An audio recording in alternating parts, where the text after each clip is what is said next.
आयोजन आपका, व्यवस्था हमारी, संतुष्ट रहे आप, जिम्मेदारी है हमारी। जी हाँ, आपकी गरिमा का विशेष ध्यान रखते हुए अब हर बजट में हम आपको लग्जरियस देने का वादा करते हैं। विवाह समारोह हो या कोई भी मांगलिक आयोजन, समस्त व्यवस्थाएं अब एक ही छत के नीचे। हमारे परिसर हैं वृंदावन गार्डन, शुभ परिसर, लक्की गार्डन, गुरु नानक धर्मशाला, अमृत परिसर, गंगराड़े धर्मशाला, नारमदी धर्मशाला और बापू गार्डन। संचालक रितेश कपूर और श्याम कपूर। मोबाइल नंबर 9827370996 और 9424816206। एक फोन आप हमें करें, हम वादा करते हैं आपको दूसरा फोन कहीं नहीं करना होगा। आपके जीवन में शिक्षक की भूमिका किसी से छिपी नहीं है। शिक्षक अपनी शिक्षा के जरिए राष्ट्र व समाज का निर्माण करता है। आज शिक्षक दिवस है। आज हम आपको 2 सरकारी स्कूल के ऐसे टीचर से मिलाते हैं जिन्होंने कोरोना महामारी के दौरान बच्चों की पढ़ाई रुकने नहीं दी। एक ने चलित स्कूल बनाकर अपनी गाड़ी से गांव-गांव जाकर बच्चों को पढ़ाया, तो दूसरे ने अपने घर पर स्कूल लगाकर गरीब बच्चों की पढ़ाई का बेड़ा उठाया। खंडवा जिले के धनगांव की एकीकृत कन्याशाला के शिक्षक चलती फिरती डिजिटल स्कूल संचालित कर रहे हैं। कोरोना काल में जब सभी स्कूल बंद थे, शिक्षा की गतिविधियां पूरी तरह से बंद हो चुकी थी। फिर धीरे धीरे ऑनलाइन शिक्षा की शुरुआत हुई। ग्रामीण क्षेत्रों में संसाधनों की कमी के कारण शिक्षा प्रभावित हो रही थी। तब प्राथमिक कन्याशाला के शिक्षक राजेश चोरे ने चलित डिजिटल शाला की शुरुआत की और गांव-गांव जाकर बच्चों को पढ़ाया। तो वहीं खंडवा के संत रैदास वार्ड में रहने वाले शिक्षक शेख यूनुस पेशे से एक टीचर हैं, लेकिन अभी वह शिक्षा विभाग में सहायक परियोजना समन्वयक की जिम्मेदारी निभा रहे हैं। लॉकडाउन के दौरान जब स्कूल बंद हो गए तो बच्चों के सामने सबसे बड़ा संकट खड़ा हो गया।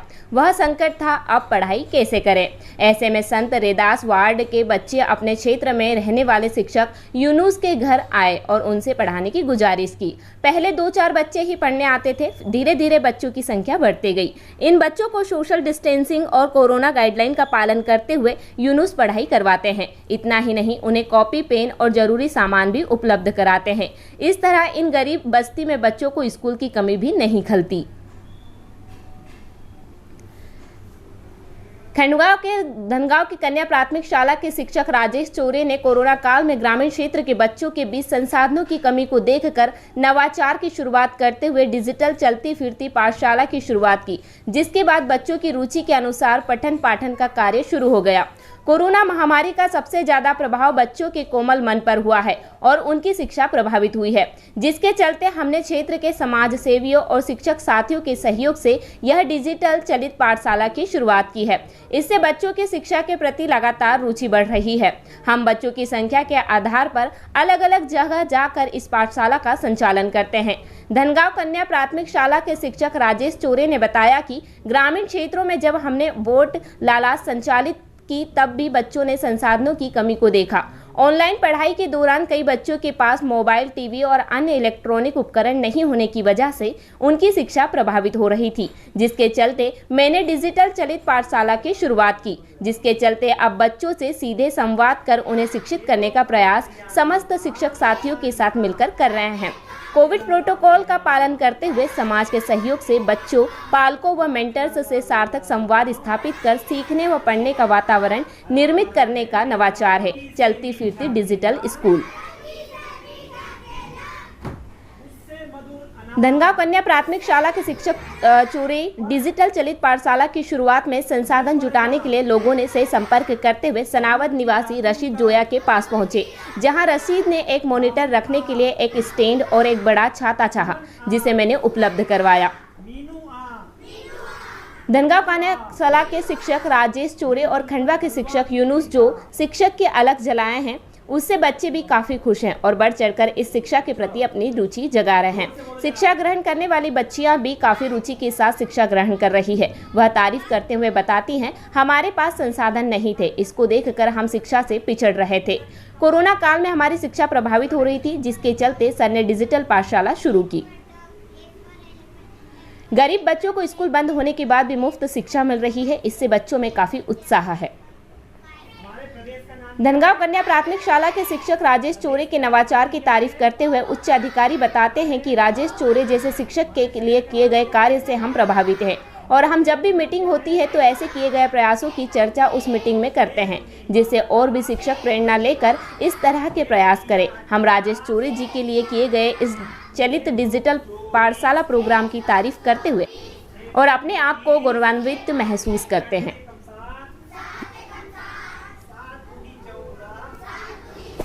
रूप से मैं एक शिक्षक हूं और शिक्षक का दायित्व होता है कि अपने समाज में शिक्षा का वो प्रसार करें, समस्त बच्चों को शिक्षा का अधिकार मिले, ये उसकी जिम्मेदारी होती है। कि चूंकि कोरोना काल के कारण शालाएं बंद हो चुकी थी, गवर्नमेंट प्राइवेट दोनों तरह की शालाएं बंद हो चुकी थी और ये जो जिस बस्ती में हम रहते हैं वो बस्ती गरीबों की बस्ती है। कि यहाँ बच्चों के पास में इतने तकनीकी संसाधन नहीं थे जिनके जरिए वो घर बैठे पढ़ाई कर सके, अर्थात ऑनलाइन पढ़ाई के संसाधन लोगों के पास में उपलब्ध नहीं थे। ऐसी समय में मेरे परिवार की सदस्य, मेरी भतीजी और मेरी बालिका के मन में ये विचार आया कि इन बच्चों को इकट्ठा कर क्यों ना इस खाली समय में पढ़ाया जाए और इस बात का ध्यान रखते हुए पढ़ाया जाए कि कोरोना काल चल रहा है, अतः बच्चे सोशल डिस्टेंसिंग और मास्क इत्यादि सैनिटाइजर का उपयोग करते हुए पढ़ाई करें ताकि इनकी सेहत भी सुरक्षित रहे और इनकी पढ़ाई में जो बाधा उत्पन्न हो रही वो भी दूर हो जाए, उनकी पढ़ाई निरंतर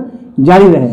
प्रारंभ में कुछ 5-10 बच्चे आया करते थे, धीरे धीरे ये बच्चे पढ़ते चले गए और उस बात का प्रचार प्रसार होने लगा। मोहल्ले के और परिवार के सदस्यों ने भी अपने बच्चों को यहाँ भेजना शुरू किया। चूंकि पढ़ाई पूरी तरह से निःशुल्क थी, इसलिए इस कोरोना काल में बच्चों के लिए एक अच्छा विकल्प था कि वे अपनी पढ़ाई को जारी रख सकें। आज वर्तमान समय में यहाँ 35 के लगभग बच्चे मेरे पास दर्ज हैं और 99% लगभग इनकी उपस्थिति होती है। जैसा कि आप देख रहे हैं, आज भी मेरा यह बच्चों से भरा हुआ है। इस कोरोना महामारी ने यदि सबसे अधिक प्रभावित किया है तो बच्चों के कोमल मन मस्तिष्क को प्रभावित किया है और उसके ऊपर जब बच्चों से संपर्क करते रह गए तो ये देखा कि बच्चों पर इसका बहुत दुष्प्रभाव हुआ है। पहले हमने ओटला स्कूल के माध्यम से बच्चों के संपर्क में रहे, फिर जब देखा कि बच्चों के पास डिजिटल एजुकेशन के लिए संसाधन नहीं है तो फिर मैंने अपने स्टाफ के सहयोग से, समाज सेवियों के सहयोग से चलते फिरते डिजिटल स्कूल की कल्पना की और इसको क्रियान्वित किया। आज डिजिटल स्कूल के माध्यम से जब बच्चों से हमारा प्रत्यक्ष संवाद हो रहा है और ऐसा कहा भी गया है कि बच्चे और शिक्षक को एक दूसरे के सानिध्य से ऊर्जा मिलती है। आज हम बच्चों को कोरोना के प्रति जागरूक कर रहे हैं, उनकी भावनाओं को समझ रहे हैं, उनके शैक्षिक, मानसिक और सामाजिक क्षति को पूरा करने का प्रयास इस चलती फिरती डिजिटल स्कूल के माध्यम से कर रहे हैं। सर मेरे पास आए कि रशीद भाई मुझे बच्चों को मोहल्ले की स्कूलें लगाना है, बच्चों को शिक्षा वापस से शुरू करना है। तो कोरोना काल के बाद बच्चे जो शिक्षा से दूर थे तो उनके लिए सर ने मोहल्ला पाठशाला का शुभारंभ करा। तो उसके लिए उन्हें कुछ ज़रूरत थी, स्टैंड चाहिए था, टीवी का एक छाता चाहिए था, कुछ सामान और चाहिए था। तो मैंने उनसे गुजारिश करी कि सर बहुत सौभाग्य की बात है कि आप मेरे पास आए हैं और उन्हें मैंने बना के दी।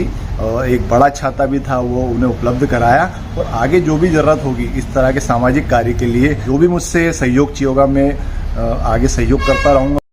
2 साल से आ रहे हैं और मैं 5th क्लास में हूँ। कोरोना काल में स्कूल का हमारी पढ़ाई का नुकसान हो रहा था तो हमने कहा सर से कि है ना सर आप हमें पढ़ा दोगे, तो ना हम आने लगे तो हमें बहुत अच्छा लगता है और हमें स्कूल की कमी नहीं होती है, फ्री पढ़ाते हैं। हमारे पास कॉपी पेन नहीं रहते तो सर हमें ला के देते हैं, पेंसिल रबर शॉर्पनर सब ला के देते हैं, किताब कॉपी सब ला के देते हैं, हमारे पास नहीं रहते। तो जिन बच्चों के पास बुक कॉपी पेंसिल नहीं रहती है सर हमें और उन बच्चों को ला के देते हैं और हमारी मदद करते हैं।